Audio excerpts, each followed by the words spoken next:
اور انڈیا میں آپ کو یہ بتاؤں، جس وقت وہاں پر رائٹس ہوئے تو جو مسلمان تھے وہ مختلف جگہوں کے اوپر بھاگے.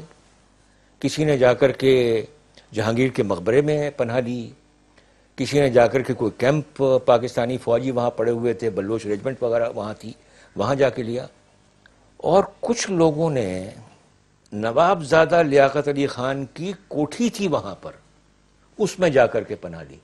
اب ناؤ جب پاکستان بن گیا اور یہ آدمی شہید ہوا، اس نے کوئی کوٹھی نہیں چھوڑی. جس وقت کہ وہ چلے گئے تو ان کے دو بیٹے تھے دوسری بیوی سے، بیگم رانا لیاقت علی خان، ان کو سرکاری مکان کے اندر جگہ دی گئی. He left no property here. تو انہیں کوئی ذاتی مفادات تو نظر نہیں آتے. دوسرا یہ ہے کہ یہ جو کہا جاتا ہے کہ صاحب کانسٹیچوئنسی نہیں تھی، کراچی کی جو پاپولیشن ہے، جو ٹوٹلی ریفیوجی پاپولیشن تھی اور بہت بڑی پاپولیشن تھی، اس کانسٹیچوئنسی کے ہوتے ہوئے یہ کہنا کہ ان کے پاس کانسٹیچوئنسی نہیں تھی، یہ تو غلط بات ہے. آئین اتنا بہت بڑا معاملہ ہے جو لیڈرز دیتے ہیں، تو پھر وہ کیوں نہیں دے سکے؟ وہ بڑا سوال ہے. یہ وہی میں نے آپ سے عرض کیا کہ بہت ساری بیوروکریسی مضبوط ہو گئی تھی. بیوروکریسی مضبوط ہو گئی. دیکھیں نا، یعنی نوعیت کیا ہے. ایوب خان کی کتاب پڑھ رہا تھا، فرینڈز اینڈ ناٹ ماسٹرز. وہاں پر جو بات چیت ہو رہی ہے راولپنڈی کانسپریسی کی، تو ایوب خان کا کہنا یہ ہے کہ پرائم منسٹر نے مجھے بتایا. Now we are talking of 50 or early 50s. While he was chief of army staff. While he was commander in chief کہلاتا تھا اس زمانے میں. اس کا کہنا یہ ہے کہ پرائم منسٹر نے مجھے بتایا کہ صاحب آپ کے ہاں ایک کانسپریسی ہیچ ہو رہی ہے، اور مجھے انفارم کیا ہے اسکندر مرزا نے، who was apparently the interior secretary at that time and he was a major general، کیونکہ اس زمانے میں فوج کے لوگ بھی یہاں پر سیکنڈمنٹ کر کے آ جایا کرتے تھے. ایوب خان سیز مجھے تو پتہ ہی نہیں تھا. ایکچولی یہ سب ان کی کانسپریسی بنائی ہوئی تھی.